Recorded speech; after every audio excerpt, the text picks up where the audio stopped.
This is Asian Insider, and I'm Nirmal Ghosh. Now, one of the features of the Donald Trump administration is a historic redefinition of the United States' relationship with China, a fundamental shift from, as the administration puts it, cooperation to competition. There is a bipartisan sense in Washington, in DC, that China has taken more than it has given, or even that the US all these years has been had by China, so to speak. This shift is a significant element of what we see, a reordering of the global balance of power and the multilateral rules-based order. I have on the line today from Singapore Ambassador Kishore Mahbubani, a former Singapore ambassador to the UN, a distinguished fellow at the Asia Research Institute at NUS, National University of Singapore, and, I should add, a provocative public intellectual. And from DC, I'm joined by Dr Satu Limaye, Vice President and Director of the East-West Center in Washington. I should say I'm a proud alumnus of the East-West Center. I was a Jefferson Fellow in 2015. It was very rewarding. Gentlemen, thank you very much for your time today. Good evening to you and good morning to you. So, Ambassador Kishore, you have this new book out titled, provocatively as usual, Has China Won? And you make the point, well, one of the points you make is that few Americans consider what it really means that China's share of the global economy is now greater than that of the US. And you say that in this competition, the biggest strategic mistake China could make is to underestimate the US. That is, it should not fall prey to hubris. I was wondering if you could speak to that a bit. Well, I think you're absolutely right that there is a strong bipartisan consensus in Washington, D.C. Against China. So the U.S.-China geopolitical contest has begun. But what is missing, of course, in the American response to China is, as I said, when I had lunch with Henry Kissinger, he told me that the United States has made a mistake in launching a geopolitical contest against China without first working out a strategy. And that, of course, gives China an advantage. But at the same time, I also emphasize that it will be a big mistake for China to underestimate the United States as a society, because it has been the strongest, best performing society for most of the 20th century. It's going through a bad phase now in more ways than one, but the United States has always shown a remarkable capacity to recover, and so China should never underestimate the power and capability of the United States. Right. So, Satu, Kishore also makes the point that the US does not have a strategy to deal with China, unlike what it had, for example, vis-a-vis the Soviet Union. And this point has been made by others as well. Do you concur, and how would you assess the US's approach now? More tactical than strategic, perhaps? Well, first of all, good evening and congratulations, Ambassador, on the publication of your yet another very interesting book. It's always an occasion for us to think fresh and new. Look, I think, at least as I read the debate in my country, we don't have, there are so many debates about China, and these debates have intensified. We have not settled on a strategy, and that's part of the very interesting context in which these discussions about who's doing better and what's the state of play is. We have very mixed messages. We have people in this country saying this is whole of society, even if there's a sort of bipartisan elite consensus on the growing challenges of China. This is not necessarily shared everywhere in American society. China has been a relatively modest subject of discussion so far until last few days of the coronavirus in the Democratic primary debates. Except insofar as trade was concerned. It certainly hasn't been central to those debates. In fact, we're debating the Middle East a lot more than we're debating China. So I think we're at an inflection point about the path or crossroads we're going to take. And I don't think it is settled. And I don't particularly find compelling the analogy of we had a strategy for the Soviet Union. We evolved a strategy for the Soviet Union after fighting a war as an ally with the Soviet Union. And we are, and a very different relationship at that. No trade, no exchange of students, et cetera, et cetera. So I think this is a real tough challenge. What kind of strategy do you formulate for a country like China?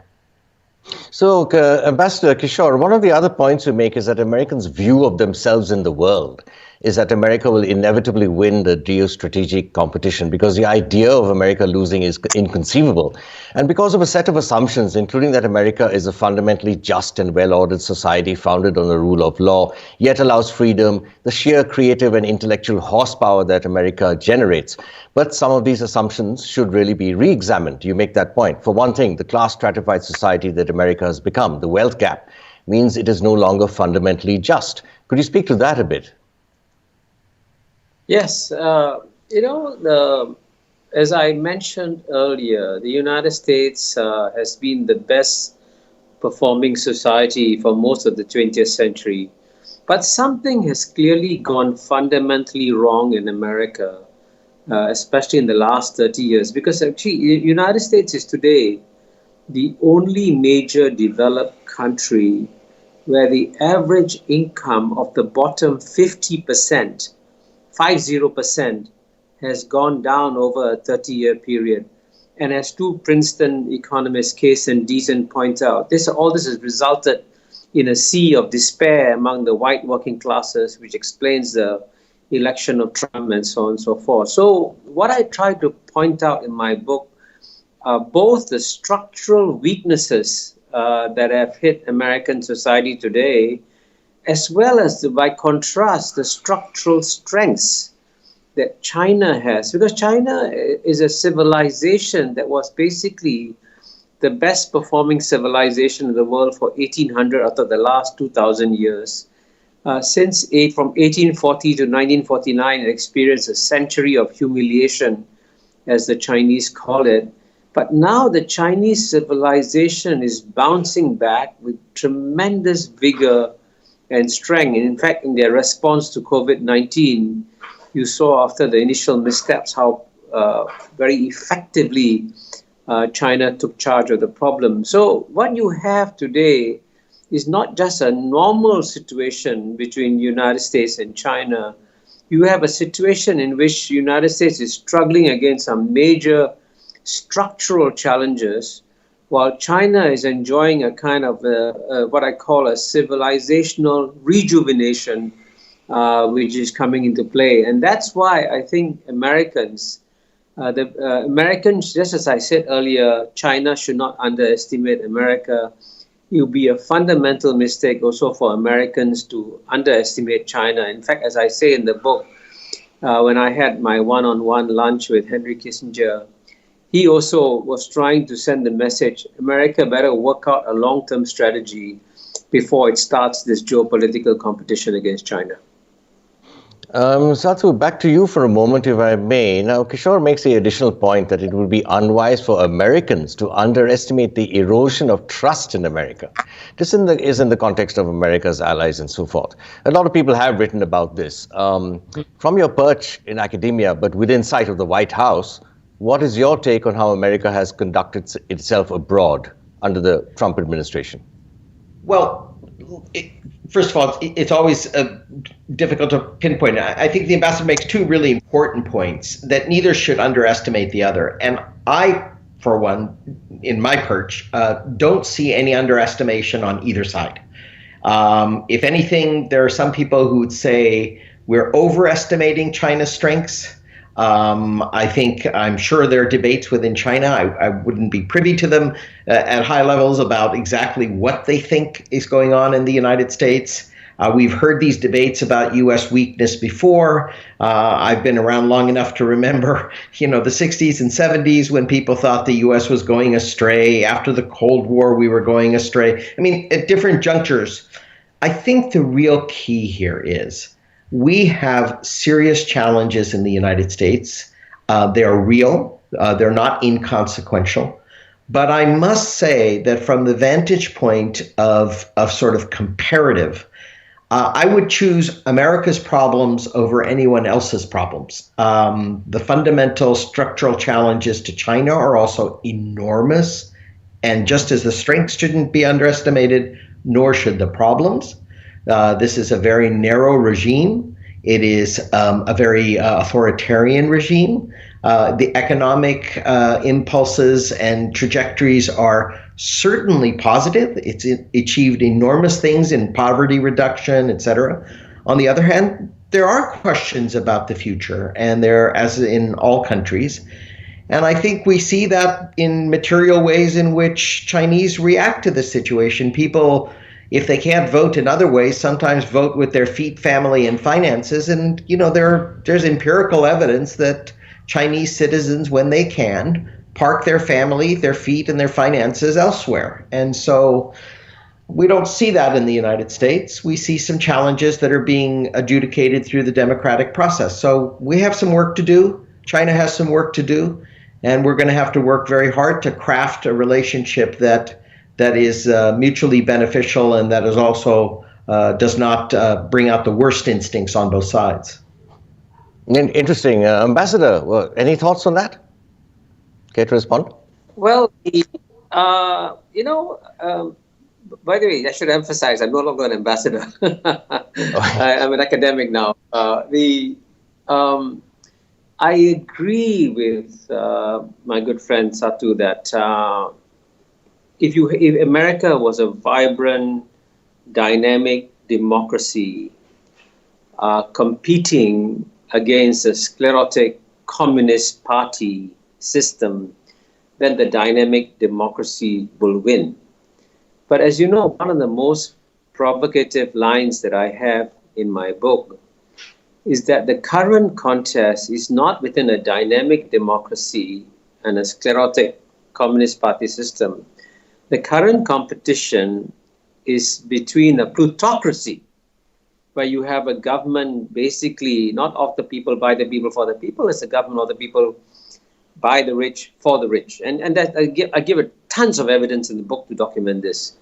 And by contrast, China has become a meritocracy. And indeed, if you look at quality of governance in the world or quality of mind of people in the government, it's very hard to beat the Chinese meritocratic system. And they have had a remarkable selection. So in many areas of public policy, like, environment, health, education, you name it, you find that the Chinese policymakers are the one coming up with creative, interesting, innovative solutions to this problem. But Satu also made a very important point that people vote with their feet. And I agree with him that it's how they vote with their feet that matters. And this is what is remarkable about China today, is that out of 1.3 billion people in China, 134 million Chinese leave China freely every year as tourists. And guess what? 134 million Chinese come back to China freely. So clearly there has been an explosion, not of political freedoms in China, but of personal freedoms in China, which explains why the government enjoys remarkable support. And if you look at a Pew international survey, it shows you that in the United States, 39% of the population trusts the government. In China, is 90%. So these are the sort of fundamental differences that you cannot ignore. So it's not a simple black and white picture or black against white. It's a very complex picture where both societies have their strengths and weaknesses. Right. So your book, I'll stay with you for a moment, Kishore. Your book ends with what you say is a paradoxical conclusion. A major geopolitical contest between America and China is both inevitable and avoidable. Now that sounds very clever, but it also sounds like you're trying to have it both ways. So could you explain that? Well, I genuinely believe that there is absolutely no reason to have this geopolitical contest. Because as I say at the end, if the primary goal of the American government is and should be to improve the well-being of the 330 million American people, it should focus on that. That's much more important than maintaining its primacy in the global system. And if it wants to improve the well-being of the American people, it should work with China and the rest of the world to achieve this. So my goal at the end of the day is to help America achieve its goals of creating a better society for its peoples. Because America has got some very serious internal structural challenges. It should focus on that and not get involved in an unnecessary geopolitical contest. Because at the end of the day, whether China succeeds or fails will be determined not by what America does to it, but by what happens internally within Chinese society. And I completely agree with Satu that there are serious structural issues that China has to deal with.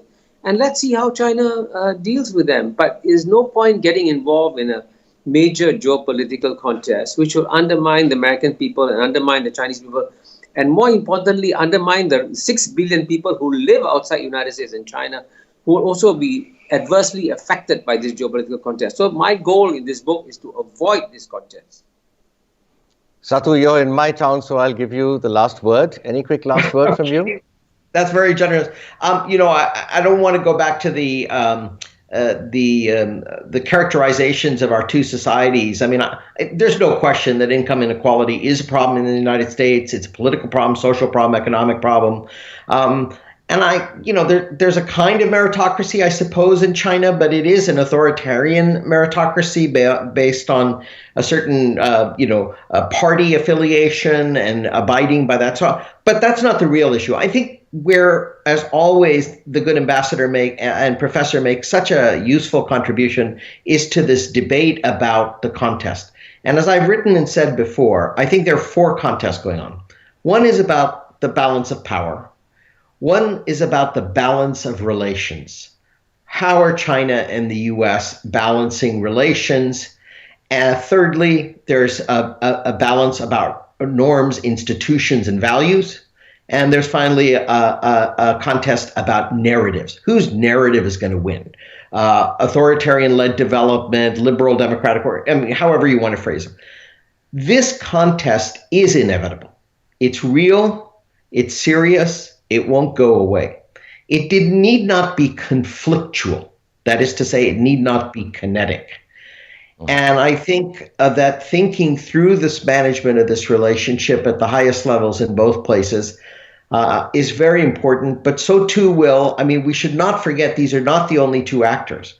We live in a world where Japan, Vietnam, India, Australia, Singapore, the European Union, Brazil, there are going to be many players here that are going to affect where they are in this contestation across these 4 spectra. And I think that the story is just now starting, and coronavirus throws a big wrench into how this will be adjudicated, at least in the near term. So we will have to fasten our seatbelts, get a copy of Has China Won, and put our thinking caps on and go forward. Dr. Satu Limaye, Professor Kishore Mahbubani, thank you very much indeed for your time. Fascinating conversation. I suspect in many more Asian Insiders to come, we'll be looking at this US-China relationship, the defining geostrategic competition of our time. For Asian Insider, I'm Nirmal Ghosh.